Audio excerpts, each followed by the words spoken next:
July 2026. California was baking under the worst heat wave in state history when something else dropped out of that orange sky. It was not a heat mirage. It was not a wildfire ember. It was a ship. If you love a good underdog story, smash that like button, hit subscribe, and drop a comment when you get to the part with the watermelon cannon, because you will know exactly which part I mean. Now let's step into this journey, because what happened next on one almond farm in the Central Valley changed everything. Kern County does not do heat waves quietly. By the second week of July, the thermometer outside the Coldwater Bend gas station had been stuck above 113 degrees for 6 straight days. And the digital sign out front had actually stopped updating because the sun had cooked the display board twice already. The almond orchard stretched out flat and pale under a sky the color of a dirty dish rag. Dust devils spinning lazily between the rows where irrigation water used to run before the drought restrictions cut everyone's allotment in half. Hank Calloway had farmed that same 200 acres his whole life, same as his father before him, and he had learned a long time ago that in a valley summer, the land did not care about your feelings. He walked the east irrigation line that morning with a wrench in his back pocket, checking for cracked fittings. Because plastic pipe left out in 116-degree heat had a bad habit of splitting open like a hot dog on a grill. Behind him, his dog Tank, a broad-chested Rhodesian ridgeback with a scar over one eye from an argument with a rattlesnake he had technically lost, trotted along sniffing at the dry ground. Back at the farmhouse, Patty Calloway had the porch door propped open with a brick, mostly because the state had asked everyone to conserve power during the heat emergency. And running the air conditioner all day felt like begging for a rolling blackout. She had her radio on the kitchen counter, tuned low to the local station, half listening to the same drought warning that had been playing on repeat since June. She was canning tomatoes because even during a heat emergency, a valley kitchen did not stop working, it just sweated more. Around 11 that morning, the birds went quiet, not gradually. All at once, the way they do right before a storm, except there was no storm coming. There had not been a real storm in that valley in months. Tank stopped in the middle of the orchard row and went stiff, ears up, a low growl building somewhere behind his ribs. Hank straightened up from the irrigation line and looked around, wrench still in his hand, and noticed something strange about the heat shimmer over by the equipment barn. Heat shimmer in the valley was nothing new. On a day like this, the whole horizon rippled and bent, turning fence posts into wobbling smears and making distant trucks look like they were floating an inch off the asphalt. Hank had seen it his whole life, but this particular shimmer was not spread out across the horizon. It was gathered into one spot, thick and swirling, right above the equipment barn roof, and it was not moving with the heat waves around it. It was moving on its own. He set the wrench down slow, the way you do when you are not sure yet if you are looking at something dangerous, or just something your eyes were playing tricks on in the heat. The shimmer folded in on itself, and where there had been nothing but hot air and dust a second before, there was now a shape. Long, black, and smooth, low enough to the ground that it had been hiding right behind the barn roofline the whole time. It settled onto the dirt without so much as kicking up dust, which struck Hank as the wrong kind of quiet for something that big. Tank was already barking. Patty heard it from the kitchen and set down her canning tongs, wiping her hands on her apron, walking to the porch door and squinting out across the yard at the heat haze rolling off the fields. She could see Hank standing stock still near the barn, and she could see something else too, something that did not belong anywhere near her tomatoes or her husband. "Hank," she called out, "what in the world is that?" Hank did not answer right away because a section of the black hull had just split open with a low hiss. And a ramp was lowering down into the dust, and whatever was about to walk down, it was clearly not from Kern County, and clearly not from anywhere close. 6 figures came down that ramp in armor the color of wet asphalt, moving in a tight formation like they had rehearsed it 1,000 times on 1,000 other worlds. Each one carried a weapon that hummed faintly, a low electric buzz that did not belong anywhere near an almond orchard. Their leader stepped off the ramp last, taller than the rest, with a chest plate lined in glowing amber strips that pulsed slightly like it was breathing. Hank did not run. Running was not really in his nature, and besides, his knees were not what they used to be. He just stood there with his wrench, watching 6 armored figures spread out across his own dirt, and felt something in him settle into the same stubborn, calm his father used to get right before throwing a trespasser off the property. Tank, on the other hand, had already made up his mind. He came across that yard low and fast, 90 pounds of muscle and bad attitude, and hit the lead alien square in the knee joint hard enough to buckle it sideways into the dust. The rest of the squad froze for a half-second, weapons swinging toward the dog. And that half-second was exactly long enough for Patty to come off the porch with the biggest thing she could reach on her way out the door. It happened to be the pressure canner lid, 12 inches of solid aluminum still slightly warm from the stove. She threw it the way she had once thrown a softball back in high school, and it caught the second alien across the side of its helmet with a flat metallic clang that echoed off the barn. The creature staggered sideways into an irrigation valve and went down in a tangle of limbs. Hank finally moved, closing the distance with the wrench raised, and swung it hard into the wrist of the alien nearest him, knocking its weapon loose into the dirt. "Y'all mind telling me what you're doing on my property?" Hank said, breathing hard, standing over the fallen weapon. The lead alien, still shaking dust off its amber chest plate, activated something on its collar, and a flat mechanical voice came out of it. "This world has been designated for Dominion resource extraction. You will submit." Hank looked at Patty. Patty looked at Hank. "He wants us to submit," Patty said. "I heard him. Tell him we already got a water board telling us what to do with this land, and they've been a real headache lately, too." The alien commander did not appreciate the joke, and raised a weapon toward Hank's chest. That was the moment Patty remembered the garden hose was still running behind her, hooked up to a spigot that had been sitting under the valley sun since sunrise, filling that hose with water hot enough to make coffee. She grabbed the nozzle and cranked it wide open, catching the commander square in the face with a blast of near-boiling water at point-blank range. The scream that came out of that translator box was not a word in any human language, but everybody standing in that yard understood the tone just fine.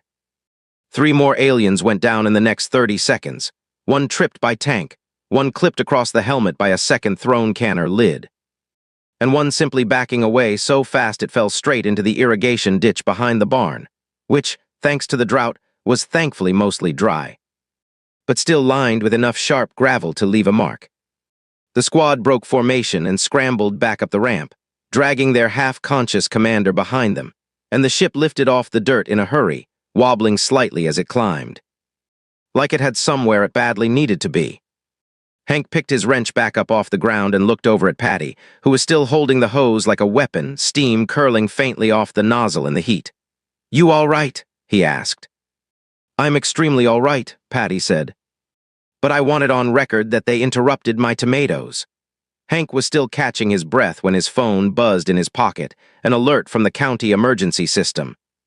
The same one that usually told him about rolling blackouts or red flag fire warnings. This one was different. It said something was happening at the truck stop off Highway 99, 12 miles down the road, and it was not asking anybody to conserve power this time. The Coldwater Bend truck stop had been sitting off Highway 99 for almost 40 years. A gas station, a diner, and a gift shop that mostly sold beef jerky and postcards nobody bought anymore. All baking together under the same brutal sun as everything else in the valley that week. Inside the diner, 4 retired truck drivers sat at the same corner table they had claimed every single day for the last decade, drinking coffee strong enough to strip paint. Arguing about nothing in particular, when a second ship settled into the gravel lot outside, quiet as a held breath. Big Ron looked up first over the top of his reading glasses. "That's new," Skeeter squinted through the window. "Government testing something." "Bet you it's another one of them drone programs." "Drones don't land like that," Dutch said. "Too smooth." "Too quiet." Inside, Debbie the cashier was ringing up a bag of ice when the front door swung open, and 6 more armored figures filed in, weapons raised, filling the narrow aisle between the chip rack and the beef jerky display. Their leader pointed a weapon at Debbie and announced, through the same flat translator voice, "We require your regional authority." Debbie did not stop scanning the ice. "Authority's not in today. Try the feed store down the road." The squad advanced cautiously toward the back of the store, past Big Ron's table, where Dutch leaned over and muttered, You reckon that rifle's worth anything on the open market? Looks foreign, Skeeter said. Bet Chuck Bradley could build one just as good. Chuck Bradley set his own mailbox on fire trying to build a smoker. Exactly. At the back of the store, past the restrooms. The aliens found Sheriff Walt Prout, off duty, asleep in a folding chair with his hat over his eyes, having stopped in for a coffee break during his patrol. The lead alien stared down at him. This is your regional commander, Debbie shrugged. On paper, the sheriff woke up, blinked at 6 armored aliens standing over him, and did the single most Kern County thing possible. He asked, y'all related to the Whitfield boys out past Delano? The aliens were not prepared for this line of questioning, and their attempt to explain their empire, their fleet, and their conquest mandate got interrupted 4 separate times by Sheriff Prout, asking increasingly specific questions about their family tree, which delayed the entire operation by almost 20 minutes. That was long enough for Chuck Bradley to show up. Chuck was not officially part of any emergency response plan, mostly because he had been banned from 2 agricultural fairs and 1 fireworks stand for reasons the county still debated. He pulled his truck into the lot hauling a wooden contraption in the bed, something he had built for the county fair pumpkin chunking contest 2 years running, and had never quite stopped tinkering with since. He climbed out, saw the alien ship parked across 2 handicapped spaces, and grinned the exact grin that made every man in that parking lot take a step back. Because Chuck grinning meant an idea was about to happen without anybody's permission. The alien commander stepped outside to meet him. You will surrender this outpost. Chuck looked past him at the ship. That thing run on diesel? It is powered by antimatter compression. Chuck nodded slowly, like that answered a question he had not actually asked. Can it tow a trailer? The commander raised his weapon. Chuck raised the watermelon cannon. There was a long pause while the alien's translator tried to process the readout. Is that agricultural ordnance? Depends who's asking, Chuck said and pulled the trigger. 40 pounds of compressed air launched a ripe watermelon clean across the parking lot, catching the commander square in the chest plate hard enough to knock him backward into the gravel. Melon rind and pink fruit spraying in every direction. The truckers inside the diner cheered, so loud the front window rattled. But even as that squad scrambled back toward their ship, 3 other Dominion units were already moving out into the foothills above town, heading for higher ground where the heat haze was thick and the brush was dry, thinking that was the safest place to regroup. They had no idea what already lived up there. The Dominion squad that pushed into the foothills above Coldwater Bend believed they had found the perfect staging ground: dense manzanita brush, rocky outcrops, and thick heat shimmer that would mask their thermal signature from anything tracking them from the air. Their scanner readouts picked up movement almost immediately, a cluster of warm bodies working through the brush below a dry creek bed, and their squad leader ordered a cautious advance, certain they were closing in on an armed human patrol. What they found instead was Diesel. Diesel was a 300-pound feral boar who had been terrorizing the hillside orchards above Coldwater Bend for going on 6 years, tearing up irrigation lines, flattening fences, and once famously chasing a county surveyor clean off the ridge and into a ditch. He traveled with a sounder of a dozen younger hogs who had learned from him that anything unfamiliar was either food or a threat, and rarely bothered sorting out which before charging.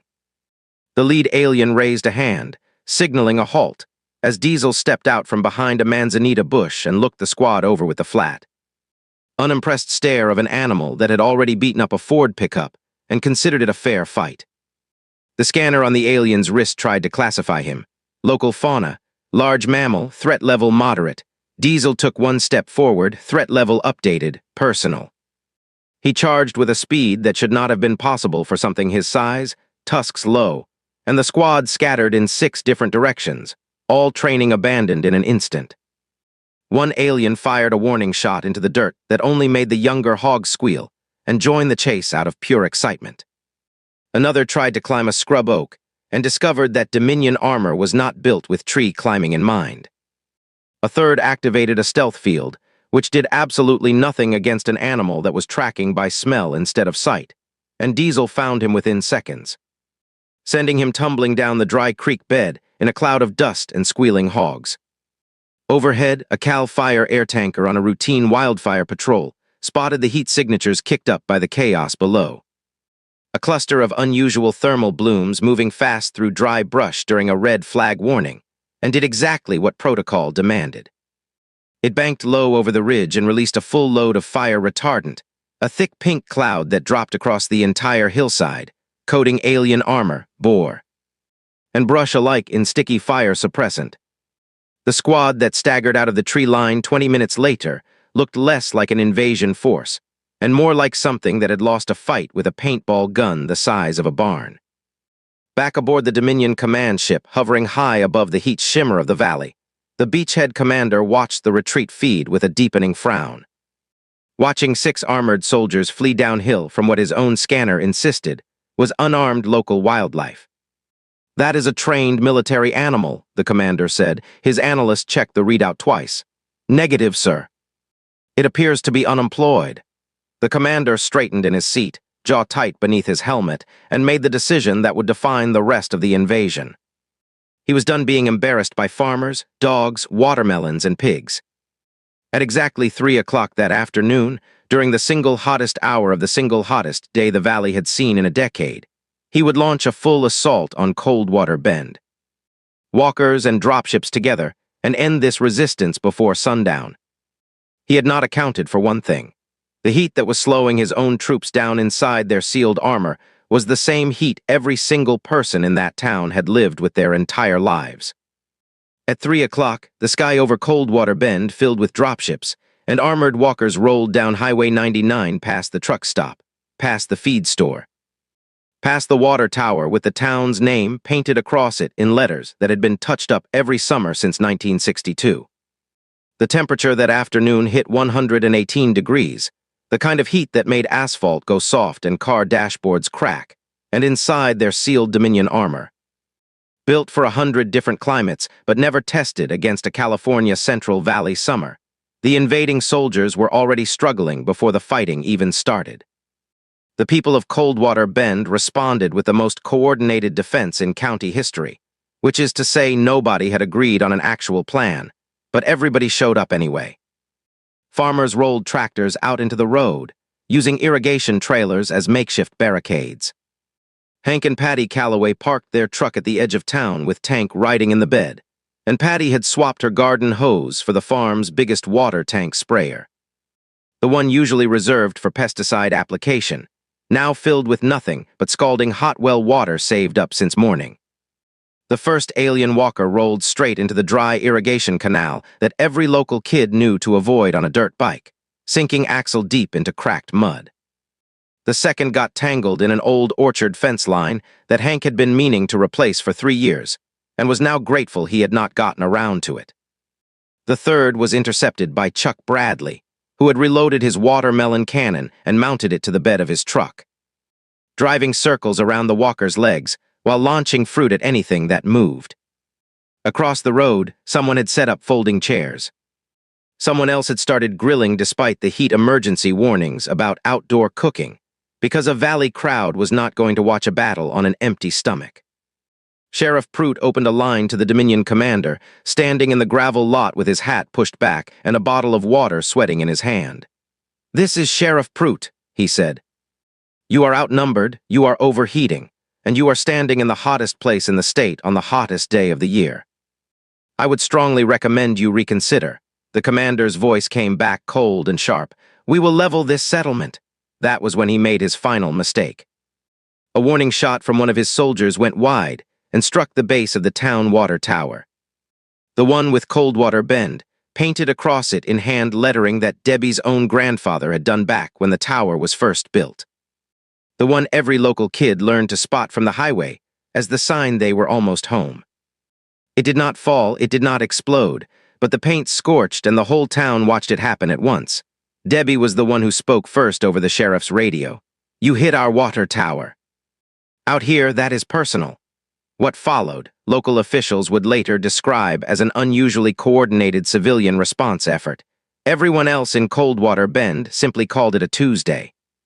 Pickup trucks rolled in from every farm road for miles, farmers armed with whatever was closest, hunters firing from the tree line along the canal. Patty leading a group of women from the church with pressure sprayers full of scalding water and homemade pepper spray that had been sitting in everyone's kitchen cabinets since the last coyote scare. Diesel the boar, still faintly pink from the fire retardant, led his sounder straight into the legs of the nearest walker, toppling it sideways into the irrigation ditch. Chuck Bradley, riding high on his watermelon cannon success, decided the truck was not enough and commandeered a crop duster from the airstrip outside town. Buzzing low over the battlefield and dumping an entire tank of leftover pesticide mixture across the retreating Dominion line, which did nothing lethal, but left every alien on that hillside coughing, blinded and smelling faintly of citrus for a week. By sundown, the invasion force that had conquered systems across the galaxy was in full retreat, dragging their scorched, sunburned, watermelon-stained commander back up the ramp of a ship that would not be returning to Kern County anytime soon. The morning after the invasion, Coldwater Bend looked almost exactly the way it always had.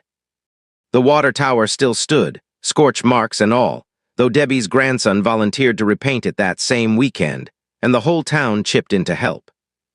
The irrigation canal that had swallowed an alien walker whole needed some repair work, and the county was still trying to figure out how to file an insurance claim for damage caused by. In the official report, unidentified hostile aircraft, which nobody in town found particularly funny except Chuck Bradley, who thought it was the funniest thing he had ever read.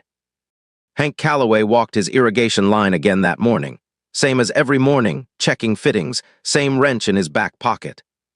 Tank trotting along beside him with a slight limp that the vet said was nothing serious, just a pulled muscle from tackling an alien twice his size.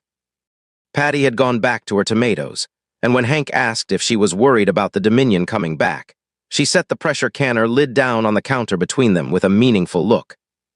And Hank decided that particular conversation could wait for another day. At the truck stop, Big Ron, Skeeter, and Dutch had already claimed their corner table, coffee as strong as ever.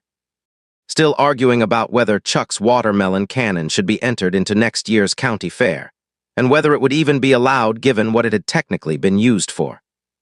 Debbie kept a scorched piece of Dominion armor plating behind the register as a souvenir, and more than a few travelers passing through on the highway stopped just to ask about it, giving the diner more business in 1 month than it had seen in a year. Sheriff Pruitt held a short press conference outside the county building a few days later, standing in front of a handful of reporters who had driven up from the city. None of them quite believing the story until they saw the scorch marks on the water tower for themselves. One reporter finally asked the question everyone wanted answered. How did a small farming town with no military training manage to repel an advanced alien invasion? Sheriff Pruitt thought about it for a moment, took off his hat, wiped his forehead, and put the hat back on. Well, he said, they came out here figuring we'd be easy. Figured a heat wave had us worn down, figured we wouldn't have the fight in us. Turns out folks who deal with 118 degrees every summer, water shortages every year, and power that shuts off right when you need it most, we don't scare easy. We're used to things trying to beat us down, we just don't let them. He adjusted his hat one more time before walking back toward his truck. Out here we call that Tuesday. The heat wave broke 3 days later, temperatures finally dropping back into the low 90s, and the whole valley breathed a little easier. The almond harvest came in just fine that fall, slightly better than expected actually. And if you ask anyone in Coldwater Bend today, they will tell you the story without hesitation. Usually while pointing at the water tower, or the scorch marks by the canal, or the watermelon cannon Chuck still keeps polished and ready in his truck bed, just in case. If this story got you through to the end, that is exactly the kind of ending this town deserves, and exactly the kind of story worth sharing. Drop a comment and tell me which local hero you would have wanted standing in your own front yard that day. Hit like if you want more stories just like this one. And subscribe so you never miss the next town that refuses to go down without a fight. Share this with somebody who needs a reminder that the little guy wins more often than you think.